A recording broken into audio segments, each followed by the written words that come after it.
Hi guys, tonight let's step into the pre-dawn silence of Windsor Castle. Picture this: deep carpets, portraits of ancient kings, and a queen sleeping soundly upstairs. It looks like the ultimate picture of peace and power, doesn't it? The kind of stillness you'd pay to experience on a museum tour. But that silence is a lie. A perfect, profound deception. Because at this exact moment, while the monarch dreams, her empty stomach has already set an entire empire in motion. From the tea hills of Assam to the cane fields of the Caribbean, from Scottish highlands to steamships cutting through the Atlantic fog, thousands of lives, thousands of miles away are roaring to life for one reason: to make a single breakfast.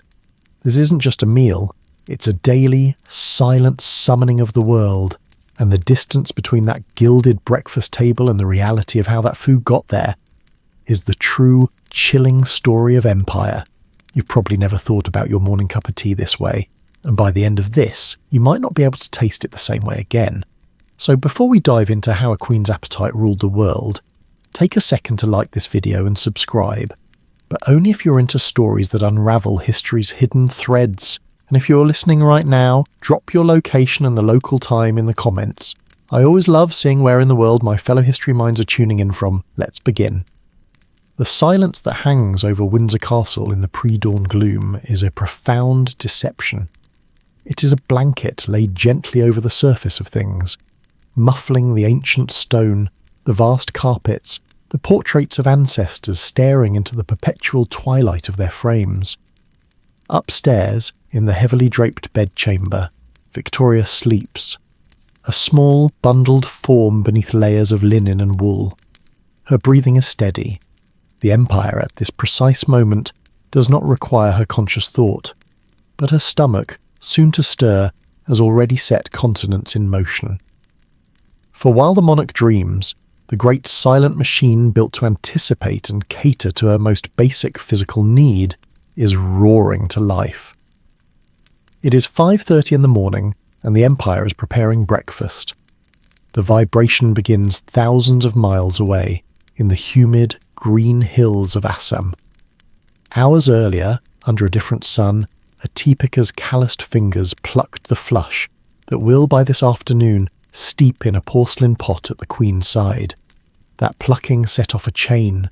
The leaves were withered, rolled, oxidized and fired, then packed into airtight chests stamped with the insignia of the East India Company. Now, as the first grey light touches the Thames, a steamer from Calcutta is easing into the London docks, its hold heavy with those very chests. A telegram has already been sent to the royal household. The shipment is confirmed. Simultaneously, on a mist-shrouded estate in the Scottish Highlands, a gamekeeper examines a stag culled the previous evening. The beast is bled, cleaned and packed in ice for the swift rail journey south. In the steaming glass houses at Kew and at the royal residence of Osborne, a gardener with hands soft from constant humidity selects the most perfect hothouse grapes and peaches, their skins unblemished, placing them carefully into a padded basket. The dairy at Windsor's home farm has been active since 4, separating cream so rich it stands in yellow peaks. The quiet of the castle is an illusion. The Queen's first meal of the day is a global event, a daily, quiet summoning of the world's resources to this single point in Berkshire. Her appetite, however modest, is a gravitational force, pulling the products of field, forest, ocean and colony towards her table. Downstairs, in the labyrinth of service corridors and offices that pulse beneath the castle's genteel facade, the day's first strategic council is already in session. The Queen's personal attendants have relayed from the previous evening any hints of her mood or inclinations. The mistress of the robes may have mentioned a slight chill.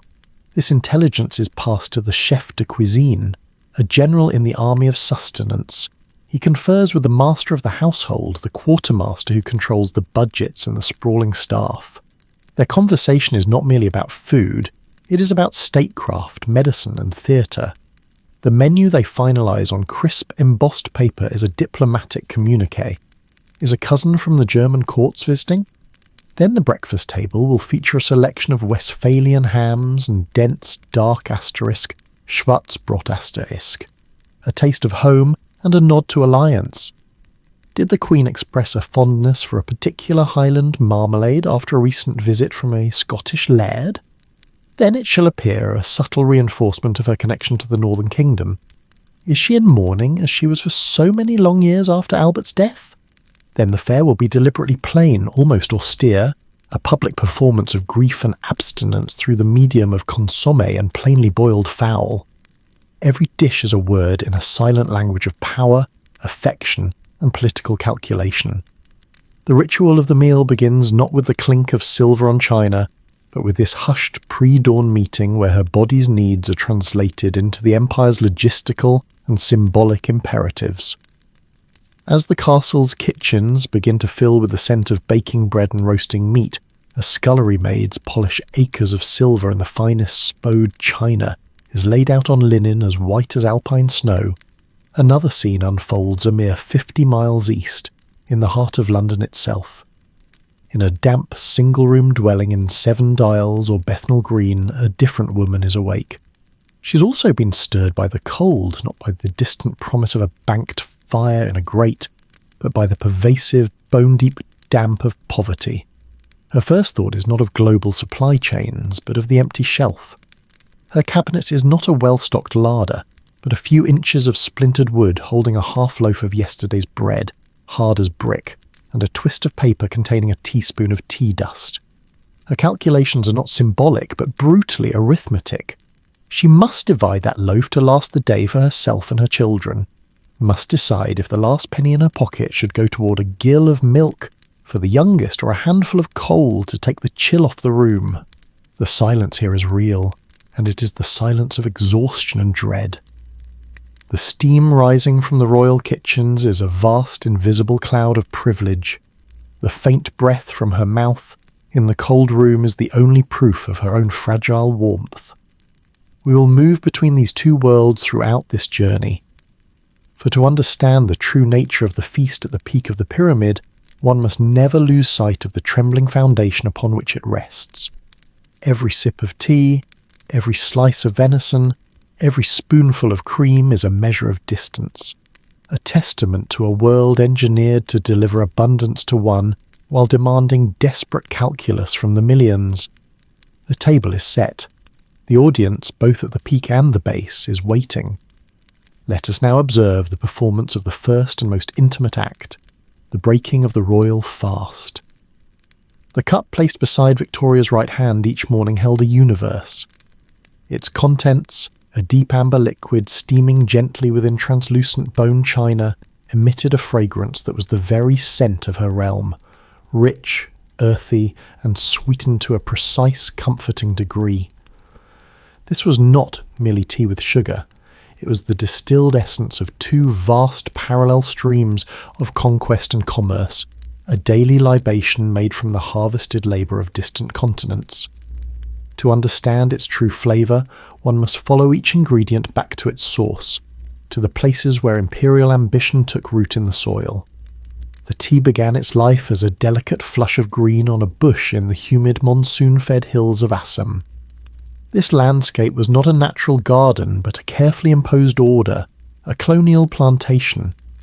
British planters, having wrested control of the land, demanded a vast subservient workforce.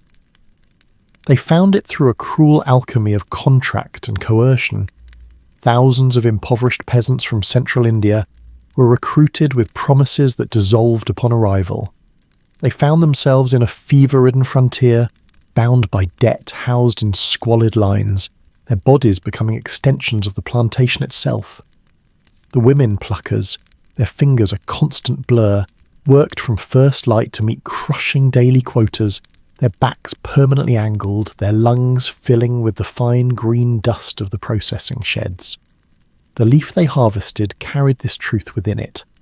The verdant luxury of an English tea time was founded on a system of transported and indentured labour, a calculated echo of the slavery it publicly condemned.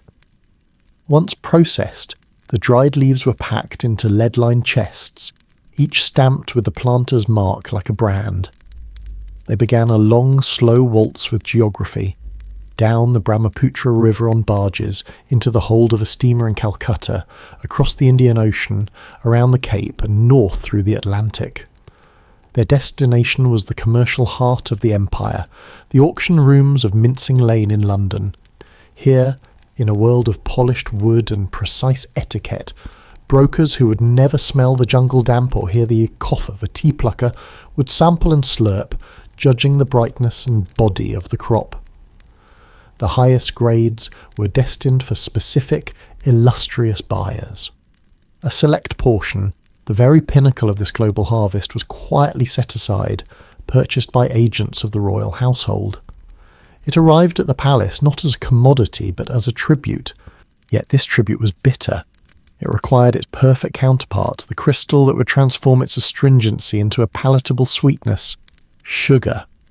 If tea's story was one of transplanted labour, sugar's was the original template of colonial horror. Its journey began under a harsher sun, in the cane fields of the Caribbean, though by Victoria's reign, the brutal zenith of the sugar slavery complex had passed. Its legacy and its patterns simply shifted to new locales like Mauritius and Natal. The cane itself was a ruthless plant, its sharp leaves cutting skin, its harvest back-breaking. For over 2 centuries, the equation was absolute and grotesque. Sugar meant slavery. The fortunes that built Bristol and Glasgow, that financed the very insurance Lloyds of London, were distilled from the sweat, blood, and endless suffering of enslaved Africans on these plantations.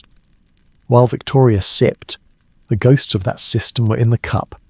The abolition of slavery did not end the logic, it merely changed the accounting. Indentured labourers from India and other parts of Asia now filled the fields, their conditions often differing in name rather than in brutal substance. The harvested cane was crushed in mills, whose rollers were said to be insatiable, its juice boiled in vast coppers until it crystallised. This raw sugar, muscovado, was shipped to refineries in East London, where it was bleached white with charcoal and lime. The whitening process was a powerful metaphor. It stripped the product of its bloody brown origins, presenting a pure, civilised, crystalline commodity.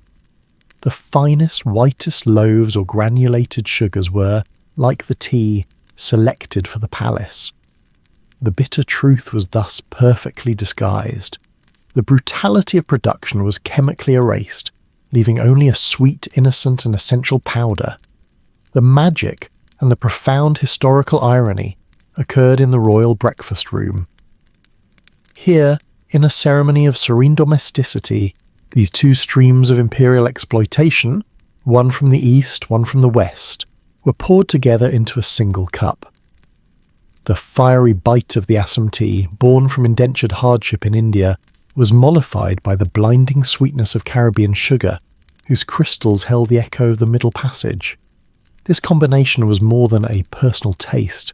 It was the taste of geopolitical strategy. The British state had actively encouraged tea consumption, slashing taxes in the 18th century to create a national habit. It was a stroke of genius. Tea drinking demanded sugar, and together they created massive, captive markets for the products of the colonies, enriching the state through tariffs and binding the metabolic rhythms of the nation to the imperial project. What was a luxury for Queen Anne had become, by Victoria's time, a necessity for her middle-class subjects and a desperate comfort for her poor ones. The palace, therefore, was not just consuming luxury, it was performing the apex of a national ritual it had helped to engineer. Every sip was a silent affirmation of the system, a daily sensory reinforcement of the rightness of a world where Britain commanded the fruits of the globe. The Queen's Cup was a microcosm. In its steam rose the ghosts of 2 continents. Its sweetness was built on a foundation of profound bitterness, and its comforting warmth was fueled by the controlled heat of distant, sun-scorched fields. These farms was thus the product of enlightened stewardship, a testament to the Crown's role as a promoter of progress and national self-sufficiency. It was power presented as benevolence, control expressed through careful breeding and soil management. Beef, the iconic ** roast beef, of Old England held the central place, both on the table and in the national mythology. A baron of beef, a massive double sirloin, was more than a meal. It was a spectacle of abundance. Its sheer size proclaimed that the island kingdom was fertile, its pastures rich, and its people strong. For the queen to serve the finest beef from her own estates, or from famed regions like Hereford, was to align herself with the most deep-seated symbol of British prosperity and independence. It harked back to a time before global trade, to a mythical, self-contained England of sturdy yeomen and contented cattle. In an age of industrialisation and urban doubt, this dish was a culinary anchor to a purer, more stable past. The ritual of carving it at the table, a task often performed by the host with solemn expertise, was a secular communion, distributing the strength of the land to the gathered company. Each perfectly cooked slice, with its border of golden fat and its juices running pink, was an edible promise of national vitality and continuity. Yet this symbolism of controlled landscapes and perfected husbandry existed in a universe parallel to the daily reality of her subjects. For the vast majority of Victorians, meat was not a symbol but a scarce and expensive fuel. The poor man's meat was not a haunch of venison or a tender cut of spring lamb. It was the very opposite of the royal ideal. It was the *** fragment, the offcut, the preserved scrap ***. It was a few ounces of fatty bacon used primarily to flavour a vast pot of potatoes or beans. It was tripe, the washed stomach lining of the animal, requiring hours of boiling to become chewable. It was a sheep's head, boiled for broth, its cheeks and tongue providing a minuscule amount of flesh. It was a single scrawny rabbit poached at great risk. For the urban labourer, meat often came in the form of a dubious pie from a street vendor, its filling a gristly, greasy mystery, or as a thin smear of potted meat on bread. The contrast was absolute.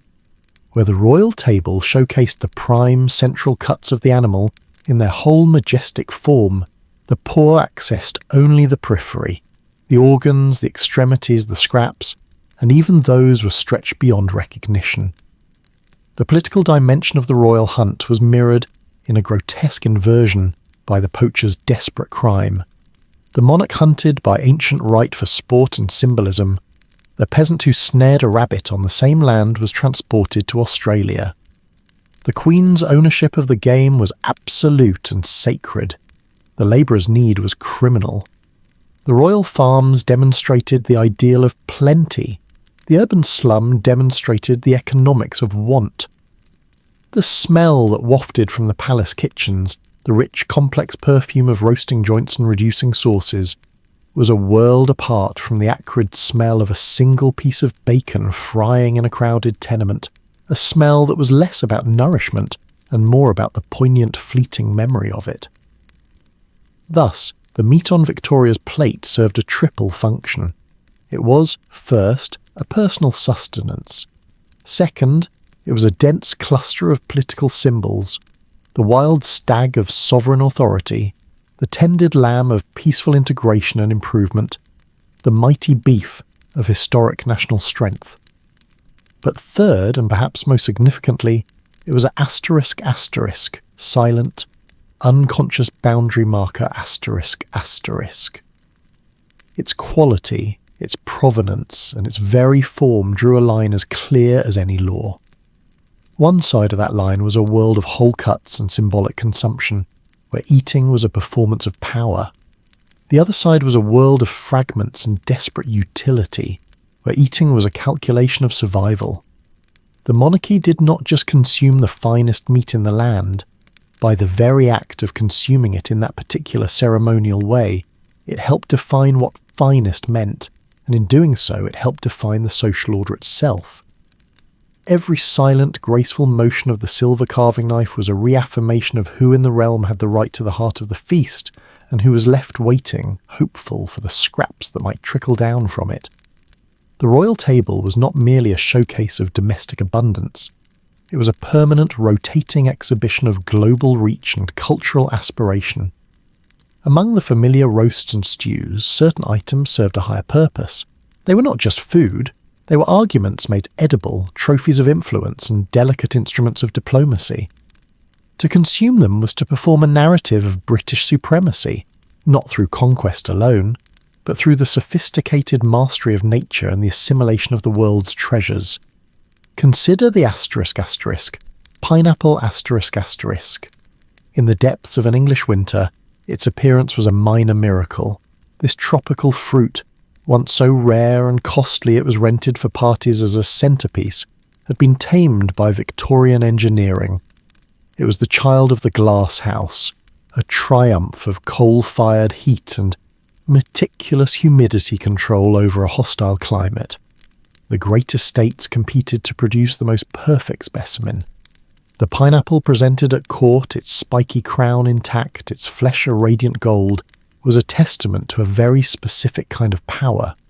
It symbolized the empire's ability to bend even the most exotic natural laws to its will, to recreate the tropics under a pane of English glass.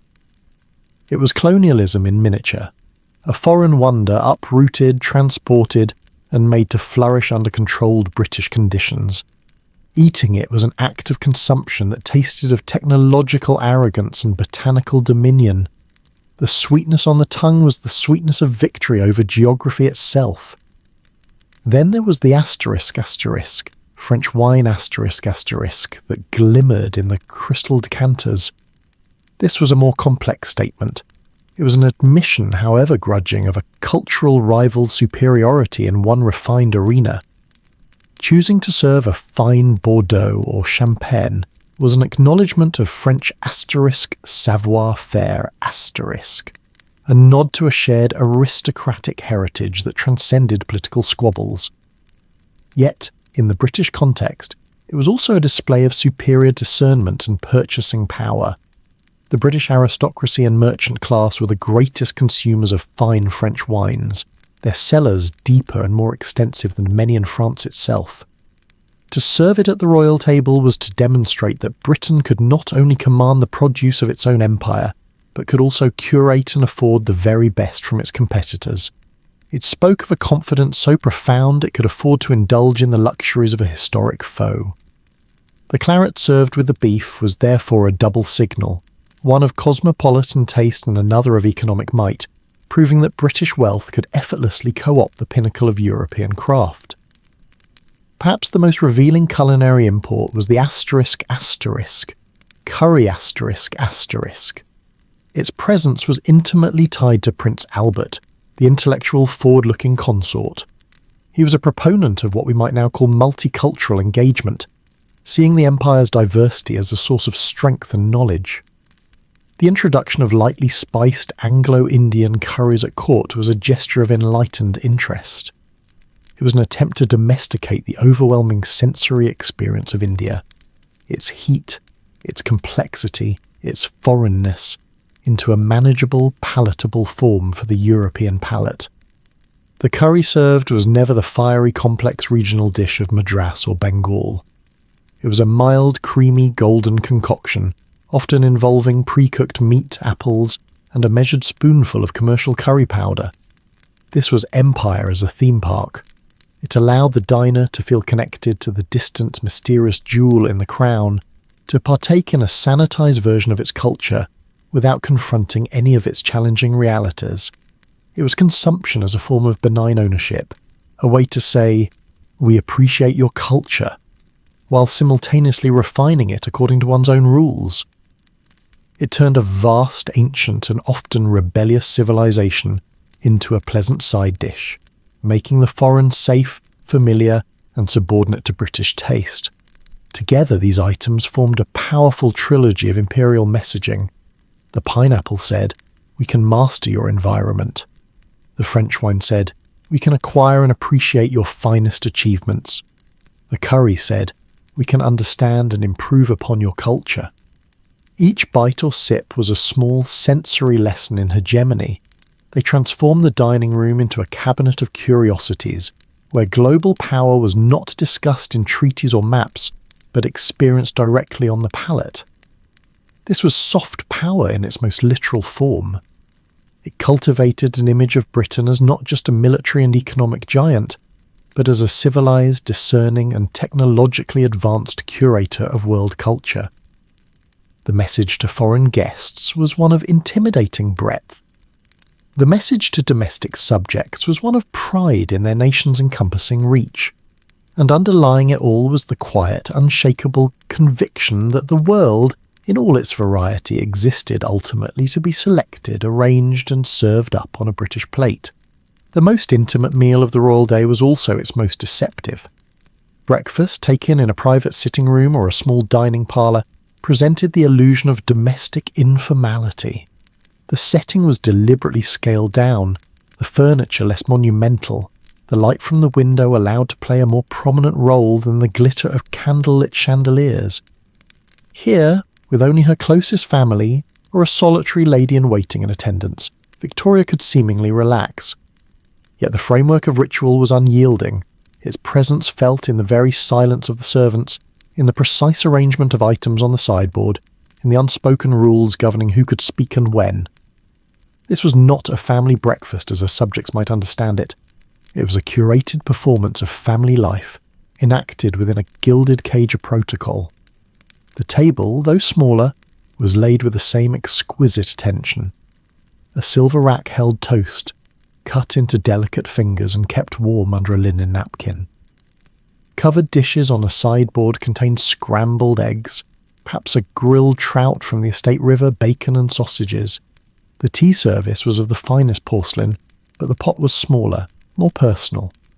The Queen would be served first, her plate assembled by a servant who knew her exact preferences for the doneness of an egg or the crispness of a rasher. Conversation, if any, was hushed.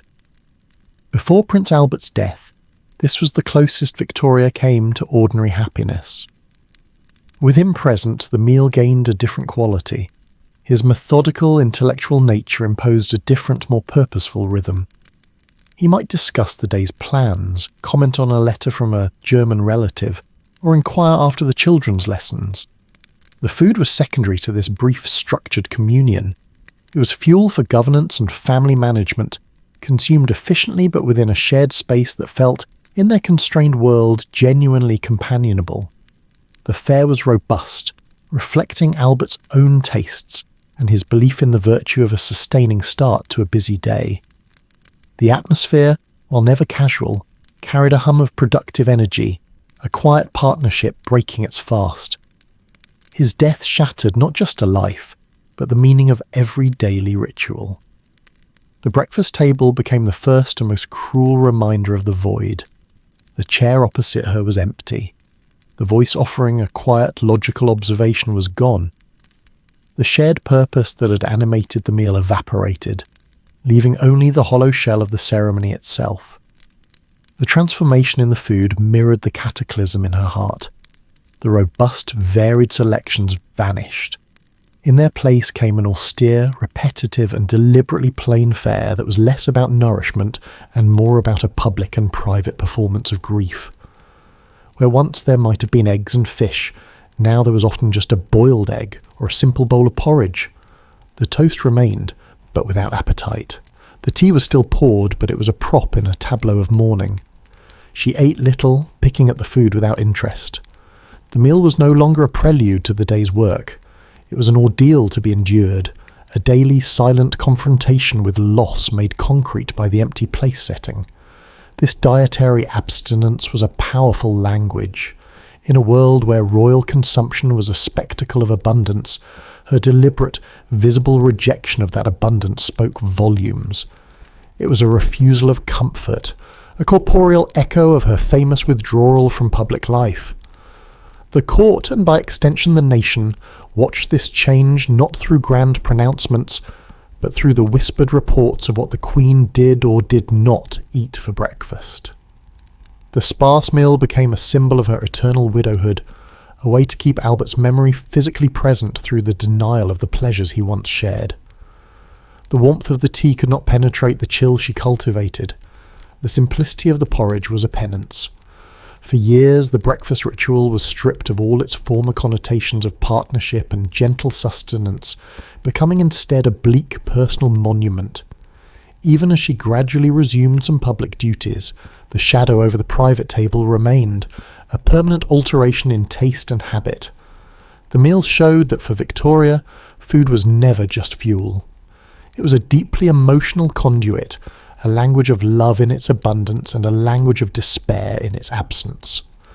The breakfast table, that stage for limited familial warmth, had proven to be the most sensitive barometer of her inner world, its changing menu a stark diary of possession and loss. The transformation was absolute. The private parlour of breakfast with its ghosts and personal sorrows was now a world away. As the hour for the state banquet approached, the palace ceased to be a home and became a machine for the production of awe. You would not simply walk to the dining hall, you processed through a gauntlet of your own insignificance. Grand staircases meant to diminish the human form, galleries of armour that seemed to watch with hollow eyes, corridors where the portraits of Tudor and Stuart monarchs judged your modern worth. By the time you reached the antechamber, a bubble of murmuring silks and stiffly brushed wool, you were already a component in a pageant. The air smelled of beeswax, perfume, and a faint anticipatory sweat. Then the doors opened.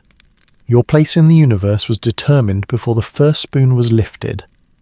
The arrangement of guests at the impossibly long, mirror-like table was a frozen diagram of global politics. Proximity to the Queen was the ultimate currency. To her right, the highest foreign ambassador or most esteemed royal relative. To her left, perhaps the Archbishop of Canterbury or the Prime Minister. Every chair down the line marked a careful calculation of title, influence, and current diplomatic necessity. A Balkan prince might find himself seated below a British duke, a silent lesson in realpolitik. An industrial magnate whose new wealth was reshaping the nation might be granted a place, but not too prominent a one, a nod to change without surrendering to it. You took your assigned seat under the gaze of everyone else, your social and political value publicly quantified by the distance between your chair and the sovereign. Conversation was a minefield. You could not speak to the person directly across from you. The table was too wide, a deliberate moat of silver and crystal. You were wedded to your immediate neighbours for the duration, forced into polite discourse with allies, rivals or bores, all while being meticulously observed. The seating chart was the first and most silent speech of the evening. Then came the menu, a heavy card placed beside your plate. Its language was not English, it was French, the lingua franca of European aristocracy. This was a deliberate act of cultural affiliation and exclusion. It declared that this gathering belonged to an international caste of rulers, separate from the vernacular world outside the palace walls. It also served as a subtle barrier, a test. Could you decipher consommé de faisan asterisk or asterisk sorbet au champagne asterisk? Your fluency or lack thereof quietly placed you. The dishes listed were not mere suggestions of food, they were a programme for the evening, a sequence of orchestrated sensations and symbolic gestures.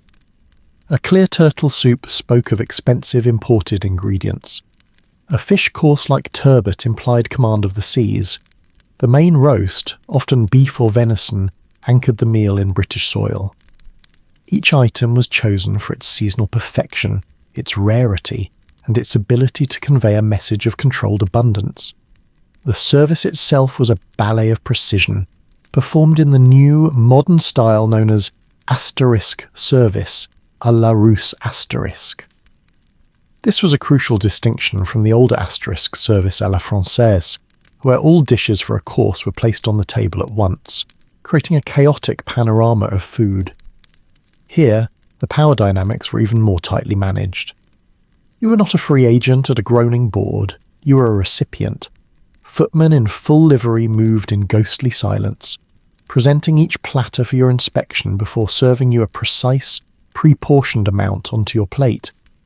You had choice, but it was a constrained choice offered from on high. This method elongated the meal, turning it into a series of discrete theatrical presentations. It also magnificently showcased the palace's assets. The endless procession of servants, the match Sèvres porcelain, the regiments of gleaming silver. Every time a covered dish was lifted with a synchronized flourish, it was a display of logistical might and flawless discipline. You were not just being fed, you were being administered to, your consumption managed by an invisible, impeccable hierarchy. And so, the performance of eating began under the unrelenting spotlight of collective scrutiny. The first spoonful of soup was a perilous moment. Did you sip from the side or the tip of the spoon? Did you make the slightest sound? Every gesture was passed. The way you handled your knife and fork spoke of your upbringing. The pace at which you ate marked you as either greedy or disinterested. The food on your plate was almost secondary. The primary act was the maintenance of impeccable composure while being watched. The dishes themselves were messages on a plate. A haunch of venison garnished with Scottish thistle was a nod to the Highlands. A pudding named Peach Melba, after the Australian soprano Nellie Melba, was a clever, modern tribute to empire and art.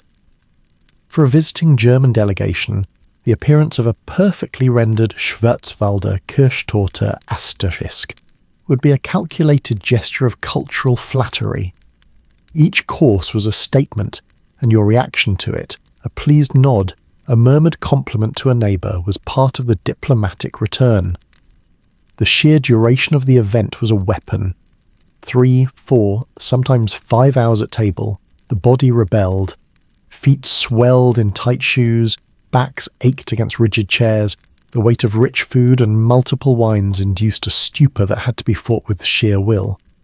This endurance test was part of the ritual. It weeded out the weak, proving the stamina of the ruling class. The Queen herself, a small, often mournful figure at the head, was the still centre of this storm. Her consumption was minimal, her movements economical, setting the sober, relentless pace for all. To rush was vulgar, to lag was disrespectful. The banquet was a marathon of etiquette. When the final dessert was cleared and the signal given for the ladies to retire, leaving the men to their port and cigars, a different but equally coded ritual began. The withdrawal was not a release. It was a transition to another stage, the drawing room, where alliances were softened by tea and music, and where the men would later rejoin, their conversations presumably franker for the fortification of alcohol. Finally, the departure. You left not with a full stomach as your primary memory, but with an overwhelming sensory and psychological imprint. The glare of candlelight on gold, the crush of silks, the taste of prescribed perfection, and the bone-deep awareness of having been measured, placed, and performed for. You had not attended a dinner. You had been a living prop in a slow, majestic, and exhausting theatre of state, where every sip and every bite was a silent, carefully rehearsed line in the endless play of power. The meal was over, but its performance would be dissected in diplomatic dispatches and society columns for days to come, its true meaning lying not in nourishment, but in the magnificent, burdensome spectacle of its own consumption. The public image Victoria carefully cultivated, especially in her later decades, was that of the grandmother of the nation, a figure of homely, almost austere virtue, weary of pomp and connected to the simple tastes of her people. She spoke, and her advisers spoke for her, of a preference for plain food. Roast beef, boiled potatoes, rice pudding, these were the staples she was said to crave, a culinary reflection of her famed dislike for elaborate ceremony and foreign frippery. It was a powerful and politically useful narrative. In a time of rapid dislocating change, of gross inequality and rising socialist thought, the monarch who wanted nothing more than a slice of honest beef was a monarch who understood, at some fundamental level, the core of British identity.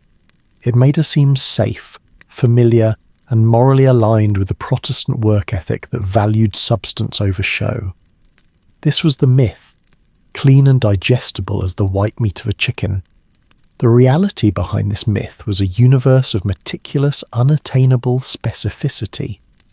Her plain roast beef was not a cut from the local butcher.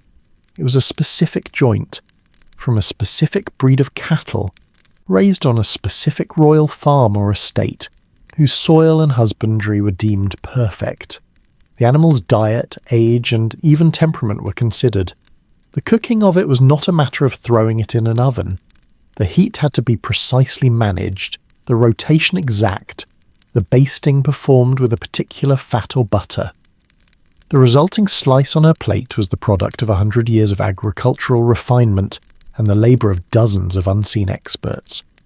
It was plain the way a Stradivarius violin is a plain piece of wood. Its simplicity was the pinnacle of a complex craft.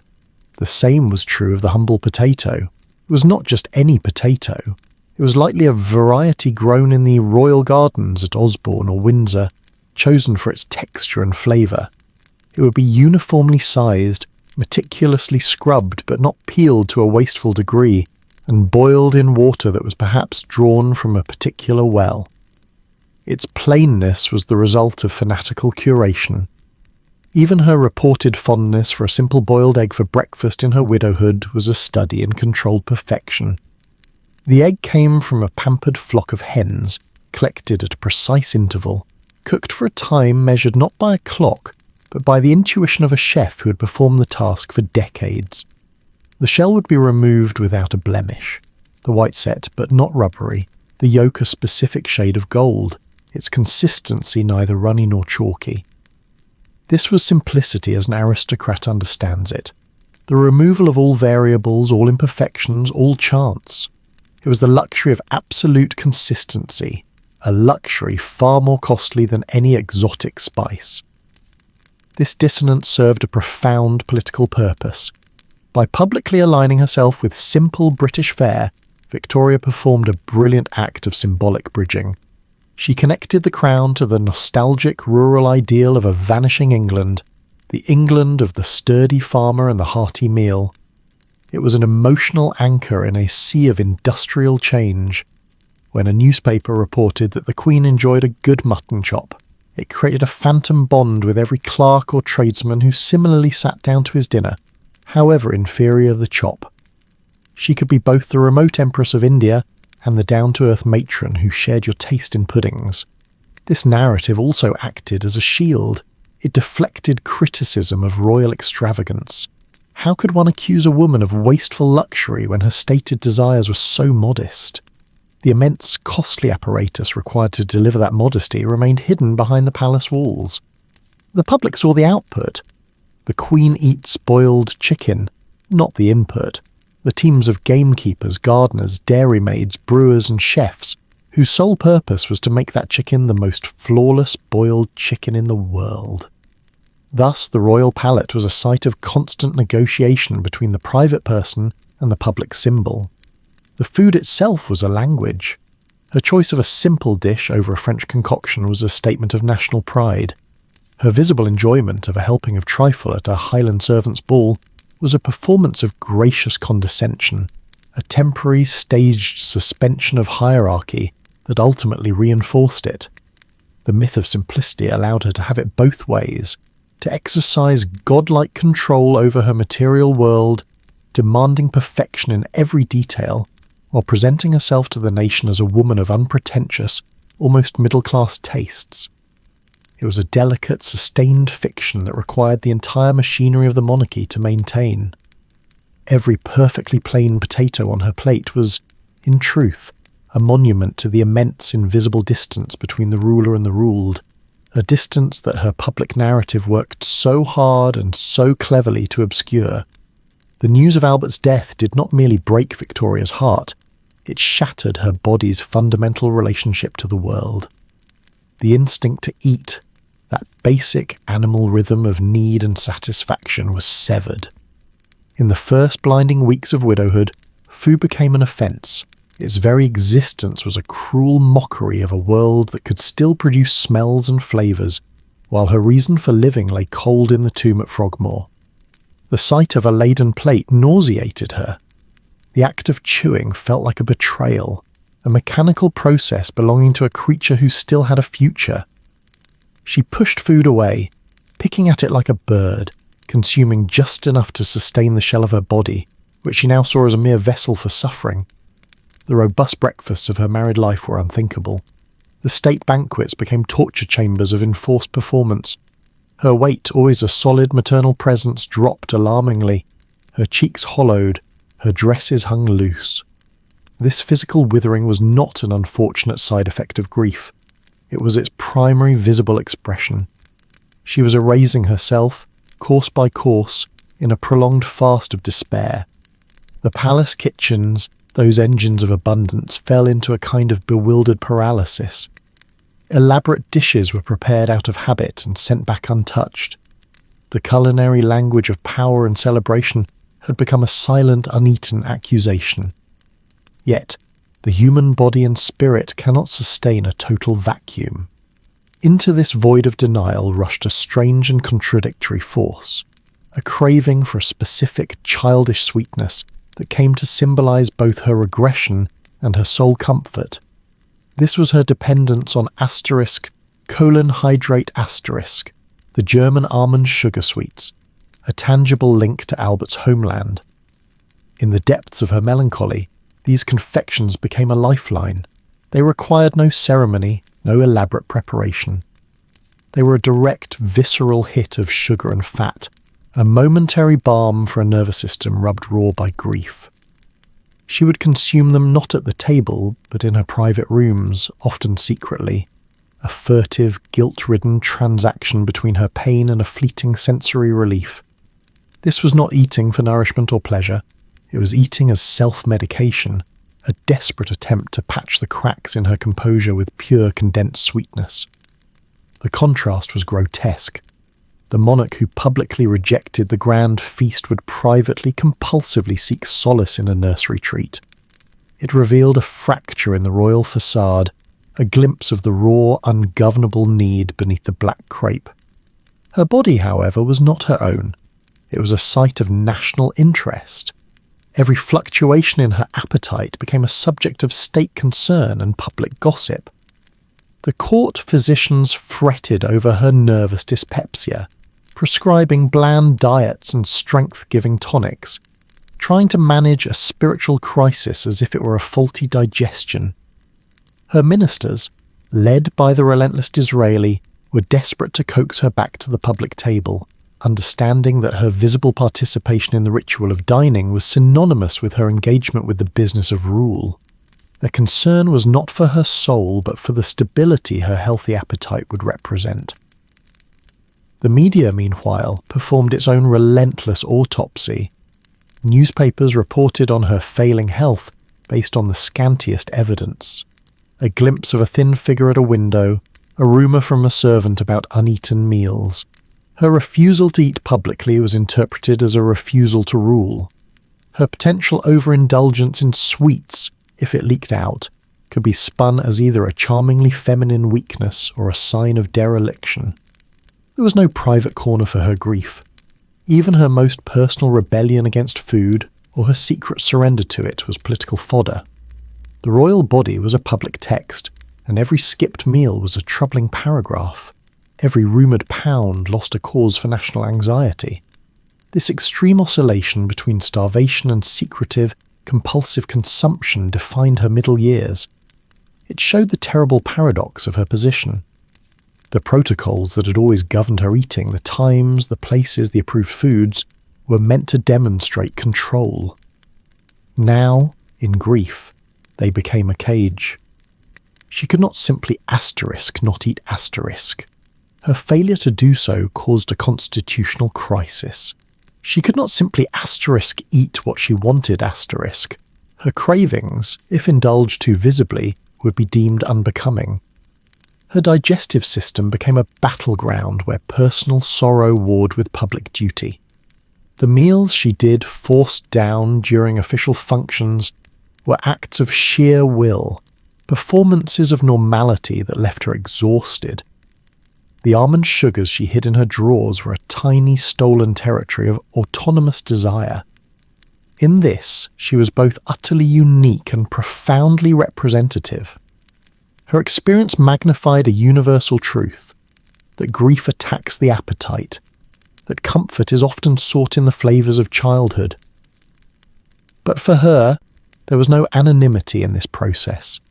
Her stomach's emptiness and its clandestine fillings were affairs of state, measured, discussed, and judged by a nation that demanded its monarch be both an icon of fortitude and a relatable human being. An impossible demand that played itself out in the most intimate theatre of all, the daily relentless need to put food in one's mouth. Her long mourning was, therefore, a digestive as well as an emotional event, a decades-long negotiation between the unbearable weight of memory and the irreducible, complicated demands of the flesh, all conducted under the unblinking gaze of the world she was supposed to be governing. The silent wars waged over the Queen's table were not confined to the geopolitical implications of the menu, but began much earlier in the windowless, steam-shrouded corridors of power far below stairs. The royal kitchen was not a sanctuary of culinary art, but a parliament of competing interests, a pressure cooker where professional pride, personal ambition, and class prejudice simmered together. Here, the question of what the Queen would eat was a constant low-grade conflict, a three-way tug-of-war between the chef de cuisine, the master of the household, and the senior ladies of the bedchamber. Each held a fragment of sovereignty over the royal palate, and their struggle for dominance was a perfect miniature of the court itself. The chef, often a Frenchman or a man trained in the exacting traditions of French haute cuisine saw himself as an artist. His domain was the sensory and the spectacular. His reputation, and thus his future employability in the highest echelons of society, rested on his ability to produce meals of breathtaking complexity, elegance and modernity. He viewed the royal table as his canvas, a perfectly glazed ballotine a soaring piece montée of spun sugar, a consommé so clear it seemed to hold light itself. These were his arguments for prestige and increased budget. He chafed against what he saw as the dull British preference for plain roasts and starchy puddings, seeing in Prince Albert's more cosmopolitan tastes a patron and ally. The chef's power derived from his irreplaceable skill and his network of suppliers who could procure the elusive truffle, the first asparagus, the plumpest quail. His weapon was the menu, a document he drafted as a manifesto of his artistry. Arrayed against him was the master of the household, a gentleman of high social standing, often a retired military officer or a younger son of the aristocracy. His loyalty was not to gastronomy, but to the ledger. He was the steward of the Queen's civilist funds, the enemy of waste and extravagance. Where the chef saw a necessary ingredient for a sublime sauce, the master saw an unjustifiable expense. Their confrontations were clashes of fundamentally different worlds, the artistic versus the administrative, the continental versus the pragmatic, the professional versus the amateur gentleman. The master wielded the power of the purse.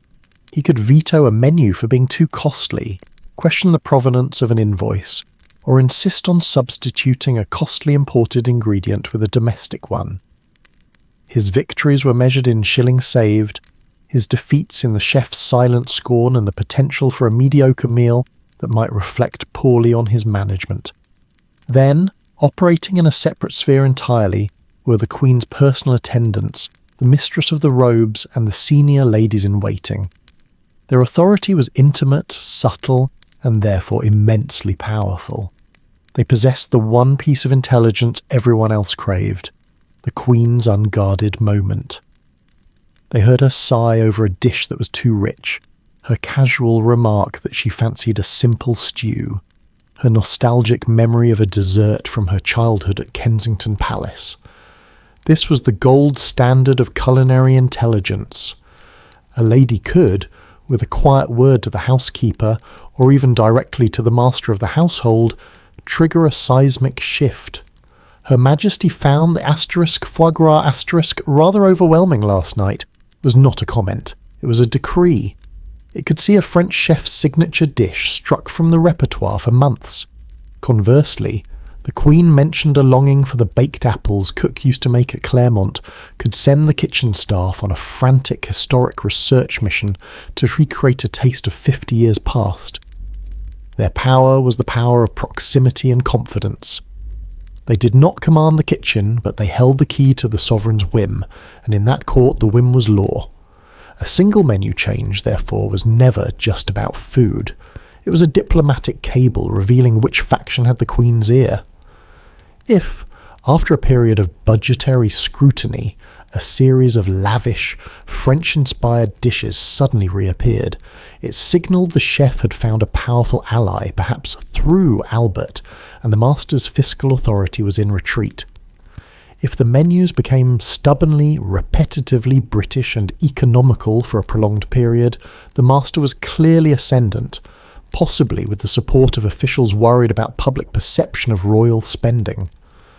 And if odd, personal or seemingly simple dishes began to feature prominently, a specific type of biscuit, a particular preparation of eggs, it was a clear sign the ladies were exercising their influence, shaping the royal diet to soothe a personal mood or ailment.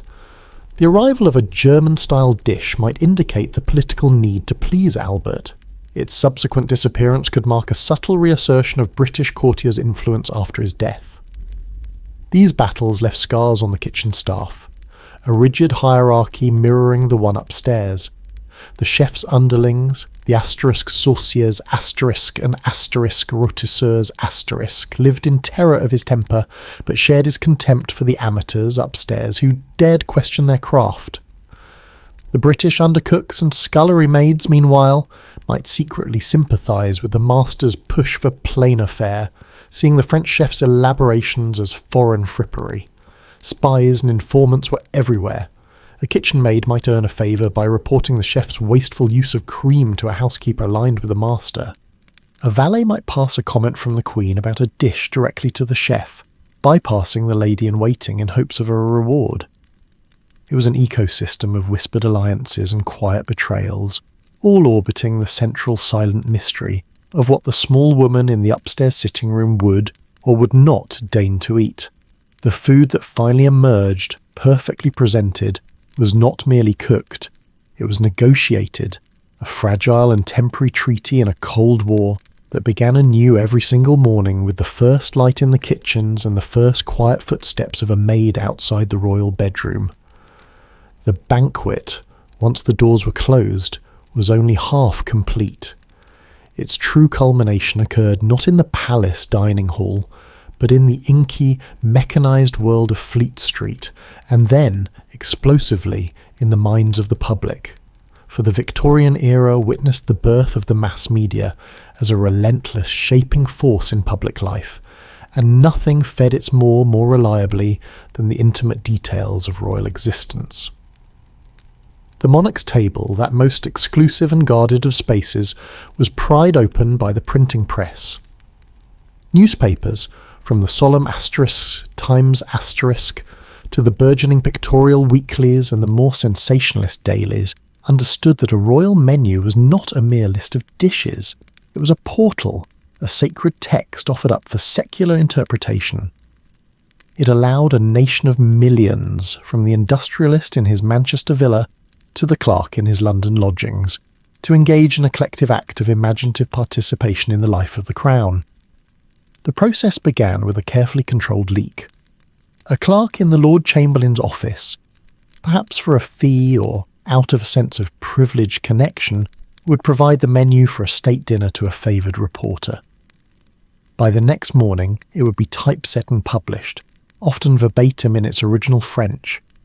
This was a deliberate act of staged transparency. The palace understood the publicity value. The menu was a safe document. It revealed spectacle, not state secrets.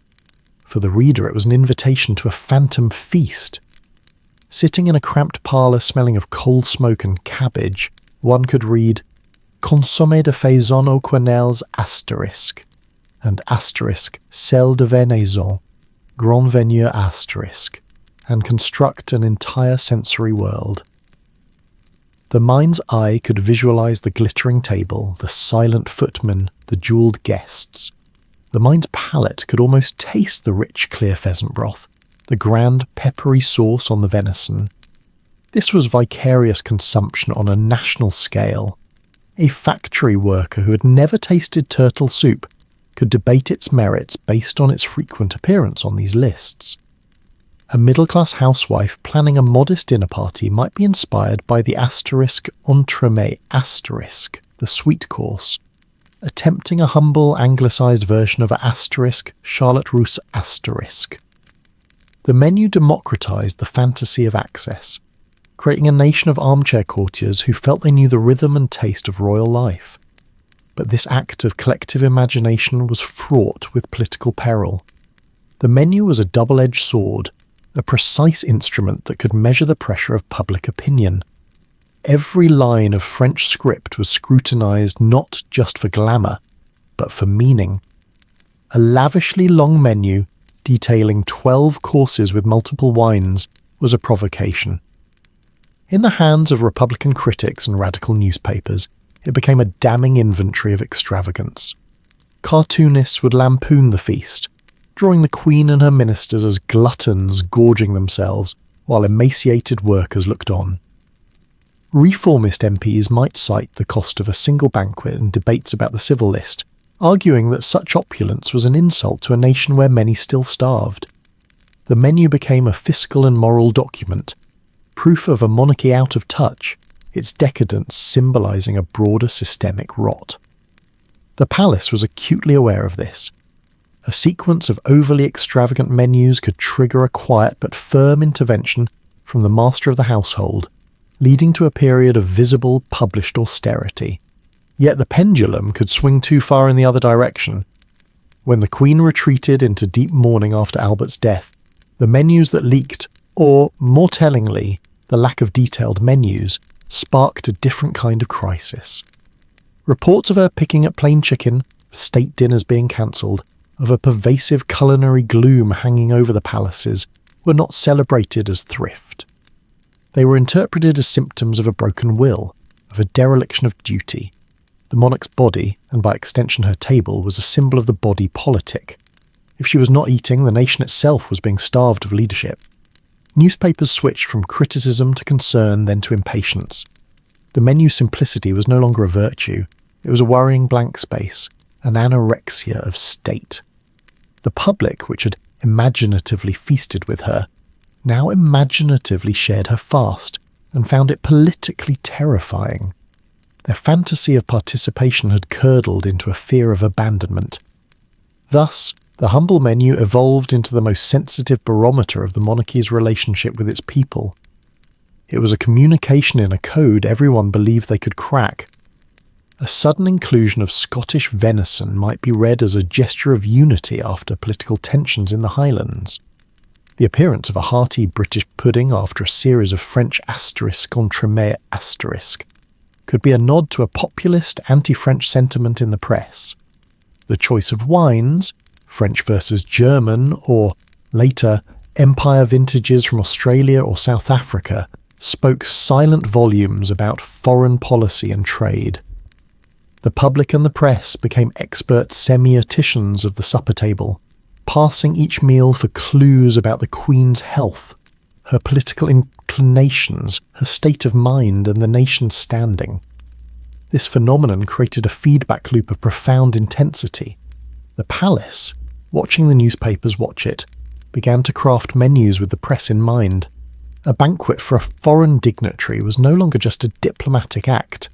It was a press release in edible form, designed to project a specific image of power, stability, or alliance. The knowledge that the menu would be public shaped its creation, leading to a cautious, often conservative curation that aimed to inspire awe without inviting ridicule, to display wealth without inciting rage. The royal kitchen, for all its isolation, was now cooking for two audiences, the few dozen guests in the dining hall and the millions of readers who would devour the description the next day. The public's imaginative participation had become so powerful, so real in its consequences, that it actively shaped the reality it sought to observe. The feast was forever altered by the gaze of those who were not there, their hunger for connection and meaning transforming the act of royal dining into a continuous, delicate and often perilous public performance. The table was always set, the candles always lit, not just for the dignitaries in the room, but for the shadow banquet of the national imagination, where every course was tasted, judged, and found either worthy or wanting. The architecture of Victoria's power was built not upon grand decrees alone, but upon the relentless, predictable rhythm of the clock, and that clock was set by the demands of her table. Her day was not a blank slate of possibility, but a series of chambers, each defined and bordered by a meal. These were the hinges upon which the massive door of state swung, the private and public selves rotating in a precise daily orbit. The first hinge was breakfast, that private, often melancholy affair. Its conclusion did not mean a sudden leap into public business. Rather, it initiated a period of transition, a bridge from the inner world to the outer. After the last sip of tea, the table was cleared not just of dishes, but of the residual intimacy of the morning. She would retire to her writing desk, the famed mahogany travelling desk that accompanied her everywhere. Here, in the quiet hour following sustenance, she attended to her correspondence. The letters were a torrent, from ministers, ambassadors, family across Europe, and a select few subjects. This was the work of the sovereign as administrator, the head of a vast personal bureaucracy. The meal beforehand was crucial. It provided the physical fortitude for the mental labour, the calm centre from which to confront the world's demands. The breakfast, in its simplicity or austerity, set the emotional tone for this first act of governance. The morning's work would flow uninterrupted until the approach of the next temporal marker, luncheon. This meal was a pivot. It could be a private family affair, a small gathering of household officials, or, on occasion, a semi-public engagement with a visiting dignitary needing a less formal audience. Its function was both restorative and social. It broke the intensity of the morning's solitary focus. Afterward, again in that transitional space, she would prepare for the afternoon's public duties. These were the levees, the investitures, the official receptions, the sustenance of lunch, never too heavy, never too lavish, was calculated to provide energy without inducing lethargy, to fortify her for the performance of being seen, of shaking hands, of making small talk. The food was a fuel for the performance of majesty, and the schedule ensured she entered that performance from a position of physical equilibrium. The meal framed the act, providing a clear boundary between the private work of reading and writing and the public work of gesture and symbol. Then came the great encompassing ritual of the evening. As afternoon faded, the entire household shifted its axis towards the culminating event, dinner. Whether a simple family dinner at Osborne or a gargantuan state banquet at Buckingham Palace, the hours leading up to it were consumed by preparation. This was the dressing period, a ceremony almost as elaborate as the meal to come. Her maids would help her into the chosen gown, black crepe for decades, later sombre silks, and for state occasions, the full regalia of diamonds and orders. This was the transformation of the private widow, the busy administrator, into the iconic figure of the Queen Empress. The act of dressing was a somatic prelude to the feast, a tightening of corsets, an arranging of skirts that physically prepared the body for the hours of upright, formal presence required. The anticipation of the meal structured this time utterly. Every choice of fabric, every piece of jewellery was made with the dining room in mind. The dinner, therefore, did not simply happen. It cast a long shadow backwards through the day, its impending arrival dictating the pace and purpose of the late afternoon. Finally, after the feast, whether it lasted 2 hours or 5, came the collapse of the public frame. The withdrawal from the table, the retirement to the drawing room, the eventual good nights, these were the rituals of decompression.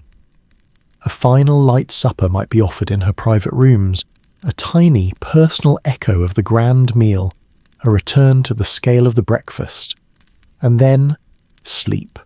Thus the cycle closed, only to begin again at dawn. From the solitary cup of tea to the state banquet's blaze of crystal, every act of consumption was a chapter heading in the daily narrative of her rule. Time itself was not hers to command freely. It was passed and distributed by the ceremony of the table. To control the royal schedule was to control the monarch, and that schedule was written in the immutable language of meals. Her life, and thus the pulse of the empire's ceremonial heart, beat to the steady, metronomic rhythm of breakfast, lunch and dinner. Asterisk, asterisk, asterisk. To witness a state banquet from its conception to its dissolution was to observe the monarchy functioning as a total institution, a machine designed to produce awe. The process began not in the kitchen, but in the hushed, carpeted offices of the Lord Chamberlain's department, fully 3 days before the event. The guest list was a diplomatic puzzle, each name a careful calculation. Once settled, it was sent to the master of the household and the chef de cuisine.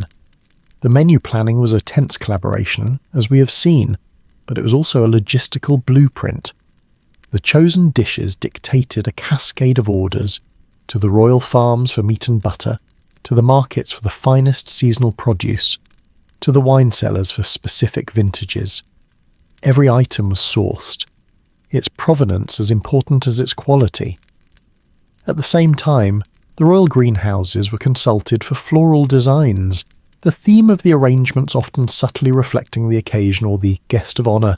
Roses for England, thistles for Scotland, perhaps orchids for an exotic ally.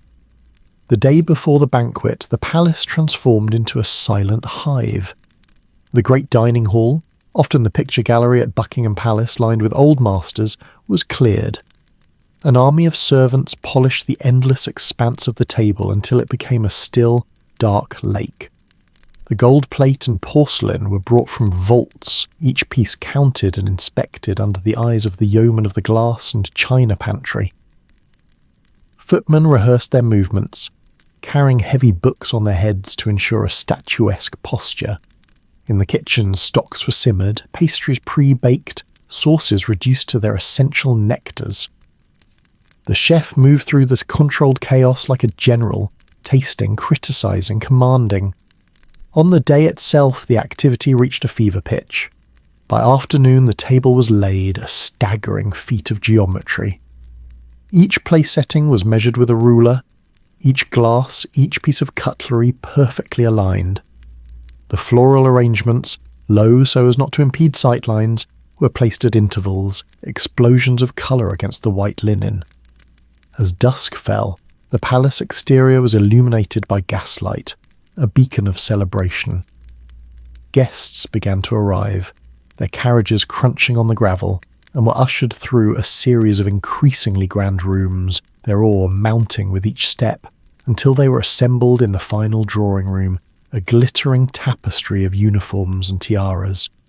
The entrance of the Queen was the trigger. A silence fell, then the national anthem. She would lead the procession into the hall, a slow, stately parade observed by servants lining the route. The moment of sitting was a synchronized rustle. Then the ballet of service began. From hidden doors, phalanxes of footmen emerged, each knowing his exact station and duty. The soup, in its delicate gilded bowls, would appear as if by magic. The silence of their service was absolute, a stark contrast to the rising murmur of conversation. The meal progressed with glacial majesty, course after course, each plate a masterpiece presented, served and cleared with military precision. The conversation at the table was itself a managed substance. Topics were light, avoiding controversy. Art, music, harmless gossip, the health of mutual relatives. It was sound as a social cushion, designed to facilitate the real work, the visual binding of an elite through shared ritual. After the final remove, the Queen would rise, signalling for the ladies to follow her back to the drawing room, leaving the men to their port and political talk, a brief, sanctioned interval where real business might be murmured. Later, reunited, there would be coffee, perhaps a musical performance, and then the slow, gracious unravelling of the evening as carriages were called. But the banquet was not over. As the last guest departed and the Queen retired, the machine began to work in reverse. In the hall, servants moved in with quiet efficiency. The linen was stripped. The silver and porcelain, now bearing the faint marks of use, were counted again and returned to their safes. And the food, the mountains of it, faced its final fate. The untouched delicacies from the sideboards, the remaining joints, the perfect uneaten pastries did not go to waste. They entered the elaborate hierarchy of the servants' hall. The upper servants, the housekeeper, the butlers, the ladies' maids would have their pick, a luxurious perk of their station. Then the leftovers would cascade down through the ranks to the junior footmen, the kitchen maids, the stable hands. A piece of royal venison might end its journey on the plate of a scullery maid in the basement, a tangible if humble taste of the glory above. Thus the state banquet achieved its final symbolic act. It physically nourished the very pyramid that made it possible, from the apex down to the base, every layer sustained by the carefully managed surplus of the spectacle. The last candle extinguished, the palace would finally fall silent, the great machine at rest, having once again successfully transformed food, service and ceremony into the pure, enduring substance of power. The rituals we perform around food today, the codes and ceremonies we accept as markers of sophistication, did not emerge from a vacuum. Sit in the hushed, linen-draped silence of a modern tasting menu temple, where the lighting is calculated and the waiters move with the gravity of priests, and you are in a direct line of descent from the state banquet at Buckingham Palace. The relentless sequencing of courses, the presentation of each dish as a singular plated event, the fetishization of the correct utensil. This is service à la Russe democratized, its aristocratic pacing and theatricality now sold to us as the pinnacle of culinary experience. We have inherited the Victorian insistence that how we eat is a signal of who we are, that a meal can be a curated journey, a performance of discernment separating the initiated from the common. Observe our obsession with provenance, the menu that reads less as a list and more as a deed of ownership. Heirloom tomatoes from a named farm in Kent, saltmarsh lamb from a specific Welsh estuary, wild forage mushrooms from a secret Scottish wood. This is the geographical pride of the royal farms amplified and commercialised. Victoria's table showcased the empire. Ours showcases a curated, artisanal kingdom, a network of exclusive terroirs where the story of the ingredient is half its price. We do not merely consume food, we consume the narrative of its origin, a narrative of purity, tradition and ethical stewardship that often serves to obscure modern industrial realities just as the royal menu obscured colonial ones. The food media, the glossy magazines, the televised competitions, the influencer reviews are the spiritual heirs to the Victorian newspapers that publish the royal menus. They create our modern pantheon of chef gods, just as the court anointed its chef de cuisine. They dictate taste, frame extravagance as art, and invite us, the public, to participate imaginatively in a world of culinary excess we cannot afford, replicating the very same dynamic of vicarious consumption and critique that characterised the public's relationship with Victoria's feasts. We are still parsing menus for social meaning, still using the dinner table as a stage for personal and economic identity. The profound Victorian innovation was to make dining a comprehensive media event, a fusion of politics, theatre and status. In that we are all unmistakably her children. We have not abandoned the ritual, we have simply found new liturgies and new gods to worship at the same altar. Now, hold the two images in your mind, separated by an ocean of experience, yet bound by a single crystalline substance. In a Berkshire sitting room, the morning light slants through the window. A small, aged hand bedecked with the sober rings of widowhood reaches for a silver tongs. It selects a single perfect cube of white sugar, its edges catching the light. With a soft, precise clink, it is dropped into a cup of steaming amber dark tea from Assam. The cube dissolves, a slow, sweet cloud spiralling through the liquid, mitigating its bitterness, transforming it into a comforting, civilized brew. The gesture is quiet, automatic, a tiny, private pleasure in a life of crushing public duty. It is the epitome of ordered, domestic refinement. Simultaneously, in the blinding insect-thick heat of a Jamaican cane field, half a century earlier, a different hand swings a machete. The arm is muscled, slick with sweat, and likely scarred. The blade arcs down with a wet, woody asterisk, thwack asterisk, severing a stalk of bamboo-like cane at its base. The air is heavy with the cloying smell of crushed vegetation and ferments. The worker straightens for a second, a bolt of pain shooting through a back permanently bent. His world is one of monotony, violence, and exhaustion. His body is machined for converting sunlight into sucrose for a distant market. The sugar he harvests is not yet white, not yet pure. It is sticky, brown, and inseparable from the dirt and the blood of its production. The distance between the clink of the silver tongue and the thwack of the machete is the true measure of the empire. It is a distance not just of geography, but of humanity. That one dissolving cube in the Queen's Cup is the ghost of an entire system. The middle passage, the auction block, the sun-scorched field, the crushing mill. The sweetness on her tongue was the final refined product of a long and bitter algebra of violence. Globalization, in its infancy, was this: the ability to separate the consumer from the consequences of consumption by a chasm so vast it became invisible. The pleasure here was made possible by the pain there. The refinement in this room was purchased with the raw brutality in that field. The simple, daily act of sweetening tea was, in truth, a profound political and moral act, though few in the sitting room would have, or could have, framed it as such. It was the consumption of distance itself. The weight of that sugar cube, therefore, was immeasurable. It was not the weight of sucrose, but the weight of history, of lives purchased and landscapes transformed, all distilled into a form so pure, so innocent, so small that it could vanish on the tongue without a trace, leaving only a fleeting, ghostly sweetness behind. And so the final course is served, not on a plate, but as a question laid before you. We have traced the capillaries of power that led to a single royal table, but that table's shadow is long. Look around at your own world of food.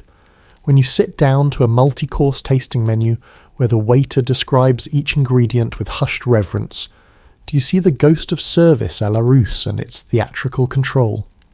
When you choose a product because of its story, its single estate origin, its artisanal method, do you recognise the Victorian urge to consume a curated geography, a narrative of purity? Our food media anoints celebrity chefs with the fervour once reserved for royalty, turning their creations into events to be dissected and desired. The DNA of Victoria's dining room, its ritual, its performance, its marriage of the personal and the political, is woven into our modern gastronomic culture.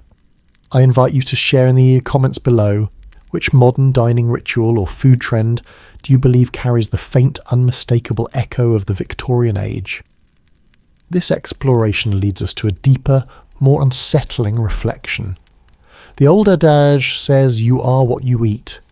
If that is so, what empire did Victoria's diet define? It was an empire of stark contrast, where private simplicity masked a global machinery of exquisite extravagance. It was an empire of extraction, where the sweetness in a cup was the final refined product of distant suffering.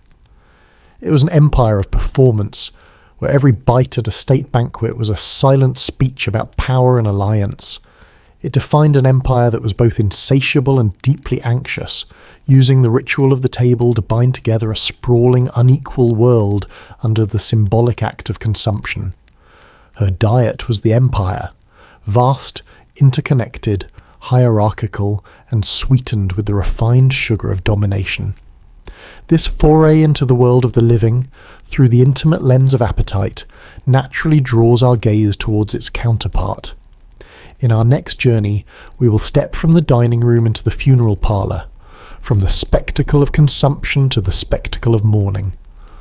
We will examine the elaborate, pervasive funeral culture of the Victorian era, the strict etiquette of grief, the cult of the relic, the architecture of cemeteries, and the booming industry of death. If food revealed how they sustained power and identity in life, their rituals of death reveal how they sought to conquer the final frontier, using ceremony to navigate the great, terrifying silence. The age that perfected the feast also perfected the funeral. What did their worship of death say about their understanding of life? Until then, as you sit to your next meal, consider the journey on your plate. Taste not just the ingredients, but the history. Listen for the echoes of old ceremonies in the clink of your cutlery. For the past is never truly past. It is merely digested, transformed, and waiting to be remembered with every bite we take. Thank you for joining me at this historical table.